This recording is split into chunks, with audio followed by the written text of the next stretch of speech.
Hi friends, कैसे हैं आप लोग। आशा करते हैं कि आप लोग स्वस्थ होंगे। फ्रेंड्स, आज के इस वीडियो में हम लोग राजपूत काल से संबंधित प्रमुख प्रश्नों को पढ़ेंगे, जो कि पिछले वर्ष के परीक्षाओं में पूछा गया है। तो चलिए शुरू करते हैं। पहला क्वेश्चन है कि ढिल्लिका, जिसे दिल्ली कहा जाता है, नगर की स्थापना किसने की थी। तो ढिल्लिका नगर की स्थापना जो है यह की थी तोमरों ने। अगला क्वेश्चन है कि उस शासक का नाम क्या है जिसने विजय स्तंभ टावर ऑफ विक्ट्री का निर्माण कराया था। तो टावर ऑफ विक्ट्री का निर्माण जो है यह राणा कुंभा ने कराया था। किसने कराया था? तो राणा कुंभा ने जो है वह टावर ऑफ विक्ट्री का निर्माण कराया था। अगला क्वेश्चन है कि किस नाटक के कुछ अंश 2.5 दिन का झोपड़ी मस्जिद की दीवार पर अंकित हैं। तो ये जो हरिकेली नाटक है, इसके जो कुछ अंक हैं वो 2.5 दिन के झोपड़ी की मस्जिद पर अंकित हैं। अगला क्वेश्चन है रानी पद्मिनी के पति का नाम क्या था। तो रानी पद्मिनी के पति का नाम था राणा रतन सिंह। अगला क्वेश्चन है कि निम्न में वह कौन सा समोत है जो कलचिरियों द्वारा प्रयुक्त किए जाने के कारण कलचिरी समोत भी कहलाता है। तो वह समोत है त्रैकूटक समोत। त्रैकूटक समोत को क्या कहा जाता है? तो कलचिरी समोत कहा जाता है। अगला क्वेश्चन है कि किस पाल शासक को गुजराती कवि सोडुढल ने उत्तरापथ स्वामिनी कहा था। उत्तरापथ स्वामिन जो है यह किसने कहा था? तो यह कहा था धर्मपाल। और यह क्या था? तो यह था पाल वंश का शासक था। अगला क्वेश्चन है कि किसके राज्य में लक्ष्मीधर ने कल्पद्रम या कात्यक तह लक्ष्माधर ने।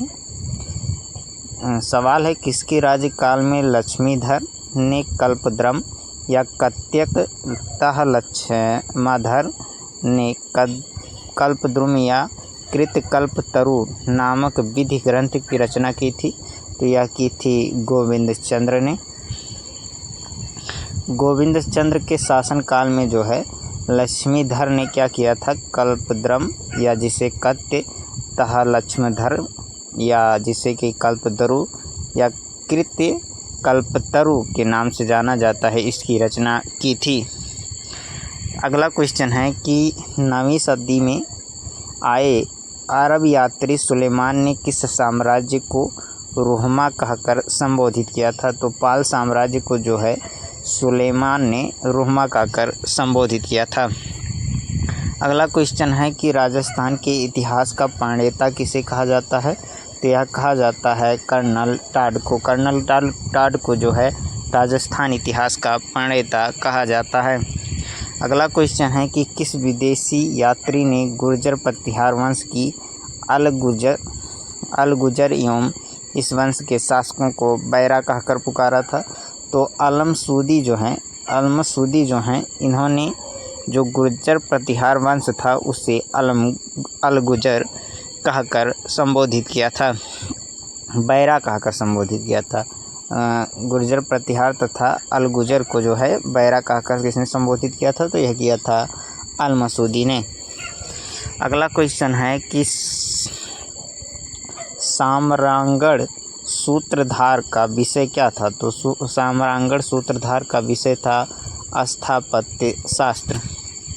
अगला क्वेश्चन है कि राष्ट्रकूट वंश की राजधानी कहाँ थी। तो राष्ट्रकूट वंश की राजधानी थी मालखंड, जिसे कि मान्यखेत कहा जाता है। अगला क्वेश्चन है कि किस प्रतिहार शासक ने आदि वराह की उपाधि धारण की थी। तो आदि वराह की उपाधि जो है यह धारण की थी मिहिर भोज ने। अगला क्वेश्चन है कि जैन वास्तुकला का प्राचीनतम उदाहरण कहाँ से मिलता है। तो जैन वास्तुकला का प्राचीनतम उदाहरण जो है यह दिलवाड़ा के जैन मंदिर से मिलता है। अगला क्वेश्चन है कि 712 ईस्वी में सिंध पर अरबों के आक्रमण के समय वहाँ का शासक कौन था? तो वहाँ का शासक जो था वह था दाहिर।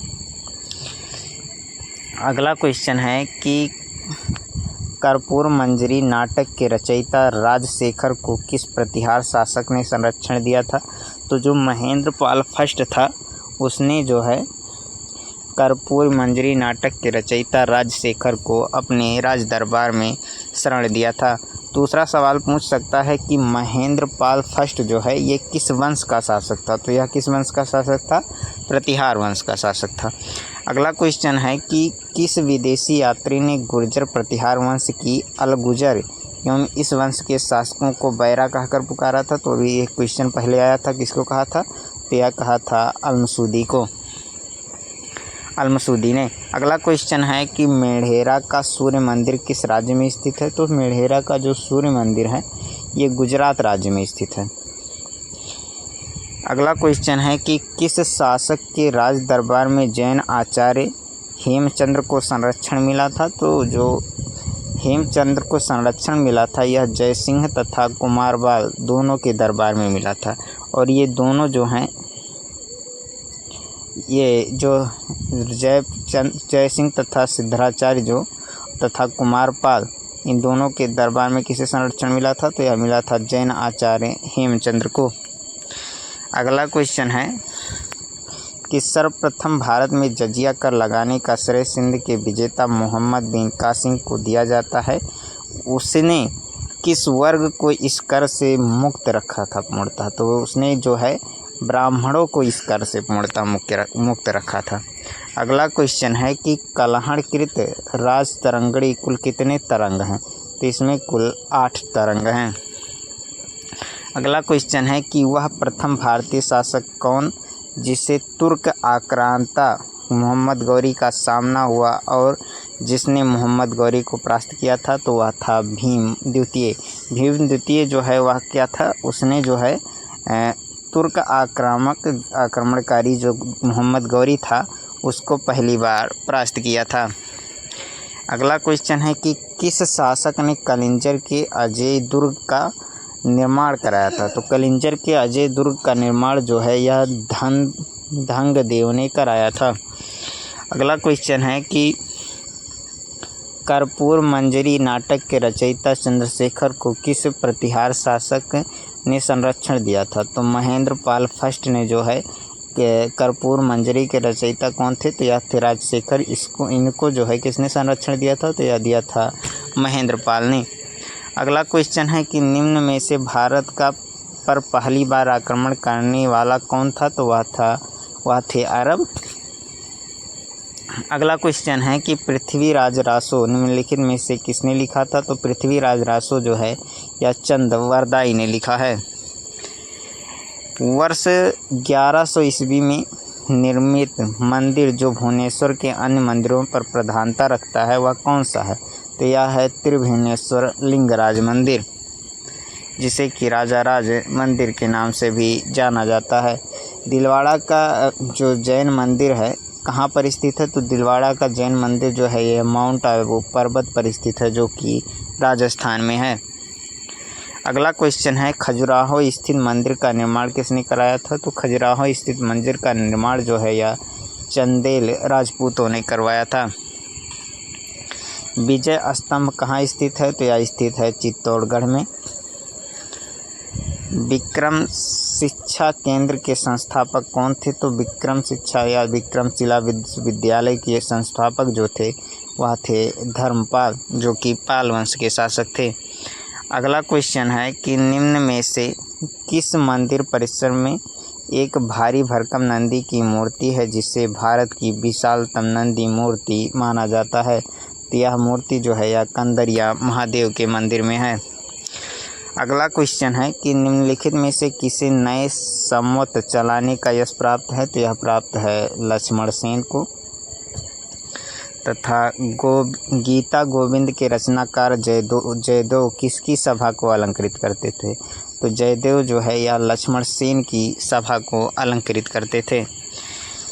अगला क्वेश्चन है किसने सोमपुर महाविहार का निर्माण कराया था? तो सोमपुर महाविहार का निर्माण जो है यह धर्मपाल ने करवाया था। अगला क्वेश्चन है कि निषेध चरित जिसे कि खंडन खंड खाद्य के रचयिता श्रीहर्ष किस शासक के राज्य कवि थे? तो यह थे जयचंद्र के। अगला क्वेश्चन है कि भुवनेश्वर तथा पुरी के मंदिर किस शैली में निर्मित हैं? तो यह निर्मित हैं नागर शैली में। चंदावर का युद्ध जो कि 1194 ईस्वी में हुआ था, किसके मध्य हुआ था? तो चंदावर का युद्ध जो है यह जयचंद्र तथा मोहम्मद गौरी के बीच हुआ था। अगला क्वेश्चन है कि निम्नलिखित शहरों में से किसमें लिंगराज मंदिर स्थित है? तो भुवनेश्वर में जो है यह लिंगराज मंदिर स्थित है। अगला क्वेश्चन है त्रिपक्षीय संघर्ष के पहल किसने की थी? तो त्रिपक्षीय संघर्ष की पहल जो है यह वत्स राज ने किया था। अगला क्वेश्चन है कि किस पर स्वामित्व के लिए पाल प्रतिहार तथा राष्ट्रकूट के बीच संघर्ष हुआ था? तो यह कन्नौज था, जिस पर कि स्वामित्व स्थापित करने के लिए पाल प्रतिहार तथा राष्ट्रकूटों के बीच त्रिपक्षीय युद्ध हुआ था। अगला क्वेश्चन है कि त्रिपक्षीय संघर्ष का आरंभ किस सदी में हुआ? तो यह हुआ था 8वीं सदी में। तथा अगला क्वेश्चन है कि हिंदू विधि के एक प्रसिद्ध पुस्तक दय भाग के रचयिता कौन थे? तो यह थे जिमोतिवाहन।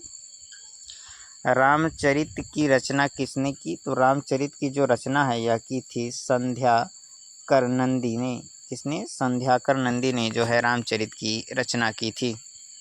अगला क्वेश्चन है कि सेन वंश का संस्थापक कौन था? तो सेन वंश का संस्थापक जो था यह सामंत सेन था। फ्रेंड्स, यहाँ पर एक क्वेश्चन जो ये है कि रामचरित की रचना किसने की थी? तो ये जो संध्याकर नंदी है ये सही है। तथा अगर कहता कि रामचरितमानस की रचना किसने की है? तो यह तुलसीदास ने की है। अगला क्वेश्चन है कि किसने कुलीन प्रथा या कुलीनतावाद का आरंभ किया था? तो यह किया था बल्लाल सेन ने। बल्लाल सेन ने जो है कुलीन प्रथा तथा कुलीनतावाद को प्रारंभ किया था। अगला क्वेश्चन है किसने स्मृति ग्रंथ दान सागर तथा ज्योति ग्रंथ अद्भुत सागर की रचना की थी? तो यह की थी बल्लाल सेन ने। अगला क्वेश्चन है कि भारत में प्रथम आक्रमणकारी कौन थे? तो प्रथम आक्रमणकारी जो था वह था मोहम्मद बिन कासिम, जो कि एक अरब था। सोम मंदिर के पर 1025 में महमूद गजनवी के आक्रमण के समय गुजरात का शासक कौन था? तो यह था भीमदेव फर्स्ट। जगन्नाथ मंदिर किस राज्य में स्थित है? तो यह स्थित है ओडिशा में। अगला क्वेश्चन है कि त्रिपक्षीय संघर्ष का आरंभ और अंत किस राजवंश ने किया था? तो त्रिपक्षीय संघर्ष का आरंभ और अंत जो है प्रतिहार राजवंश ने किया था।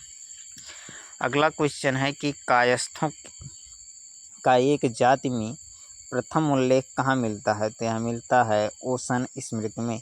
इसमें ओशन स्मृति में जो है कायस्थों का एक जाति के रूप में उल्लेख मिलता है। अगला क्वेश्चन है हिंदू विधि पर एक पुस्तक मिताक्षरा किसने लिखी? तो यह लिखी है विज्ञानेश्वर ने। तथा गुर्जर प्रतिहार के उज्जैनी शाखा का संस्थापक कौन था? तो यह था नागभट्ट प्रथम। गुर्जर प्रतिहार के उज्जैनी शाखा का संस्थापक कौन था? तो यह था नागभट्ट फर्स्ट। अगला क्वेश्चन है कि पाल वंश का संस्थापक कौन था? तो पाल वंश का संस्थापक था गोपाल। अगला क्वेश्चन अगर हम देखें तो ये हमारा लास्ट क्वेश्चन है निम्न में से कौन कविराज के नाम से विख्यात था? तो कविराज के नाम से विख्यात था भोज परमार। ये रहे आज के क्वेश्चन। ऐसे ही और वीडियोज़ के लिए हमारे चैनल को सब्सक्राइब करें। धन्यवाद।